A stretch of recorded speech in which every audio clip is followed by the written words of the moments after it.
Hello members, John Bashaw here, President of the Northwest Cape Coral Neighborhood Association. I'd like to give you an update on a project that I talked to you about a while ago. The project is a boardwalk from Crystal Lake Park in Northwest Cape Coral to the city-owned property located on Charlotte Harbor. We've made some nice progress, but it's only due to the great support from the City of Cape Coral, from the Youth Council, and from a couple of our members who I want to give thanks to. Dave Curtis has been great in doing all the videos. Doug Kidd, who really is the thought leader behind this boardwalk, has been instrumental in helping this thing come to fruition.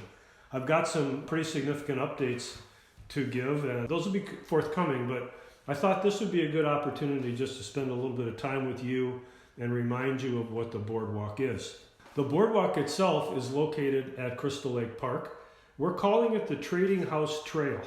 Now, the reason that we're calling it the Trading House Trail is we've found that there is some historical significance to the location of the city-owned property on Charlotte Harbor. It turns out that very near to the north end of that property was the location of the Kennedy House, which was a trading post or a trading house that was burned down that formed the legend or the name Burnt Store. So we believe that there might be some grants available or some sort of funding because of the historical significance of the location that we've chosen. The boardwalk itself begins at Crystal Lake Park, as I said. It traverses in a northwesterly location to the city-owned property. Now, it's located in far northwest Cape Coral. If you're not familiar where Crystal Lake is located, this is actually an illustration of Crystal Lake Park, which is one of the neighborhood parks that will be developed under the GO bond. And we believe, it's subject to change, but we believe that the trail will originate on the north end, actually the northwest end of the park. And it will travel about 1,700 feet to the city-owned property on Charlotte Harbor. So this is showing the direction. Some people have asked, well, what is this thing going to look like? We don't know for sure. We do know that we want it to be accessible to everyone, so people who are physically challenged are able to use it. It may look something like the boardwalk that is at Glover Bight, at Tarpon Point.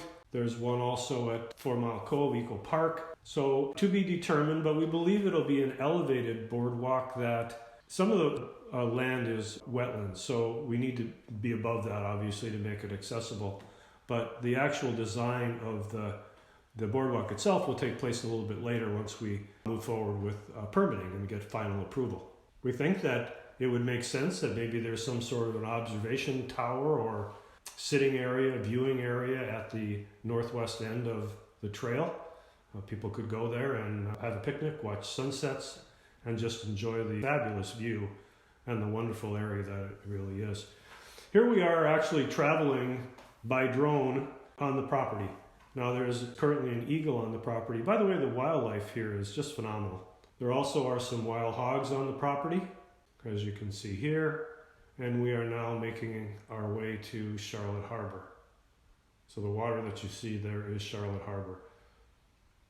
As you can tell from the drone video, some of the land is elevated and therefore wouldn't require a whole lot of elevation of the boardwalk itself, but there are some wetlands that would need to be elevated as well. There absolutely is permitting that's required because some mangroves here that would need to be protected, and also some easements would need to be granted, and that's the sort of thing that the permitting would enable.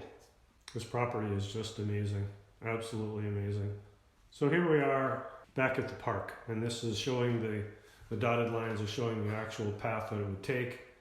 We think 1,700 feet is a reasonable length. It's not too long, it's not too short, it's just right. And this will be another great amenity to Northwest Cape Coral, continuing to make this just a fabulous place to live. So with that, the next steps. We are working on completing the documents that are required to get approval from agencies in order to build the boardwalk. Then there will have to be some sort of a communication plan, which I would really like the Youth Council to help with. There will have to be some sort of funding efforts made, looking for grants, that sort of thing. There are some boardwalks The one for sure in the city, I believe, that was funded primarily through grants. We're not sure exactly how this is going to work. We're still in the conceptual stage, but we are moving forward at a really good rate. And I'm pleased to tell you this news, and I'll keep you posted as things change. Until then, thank you.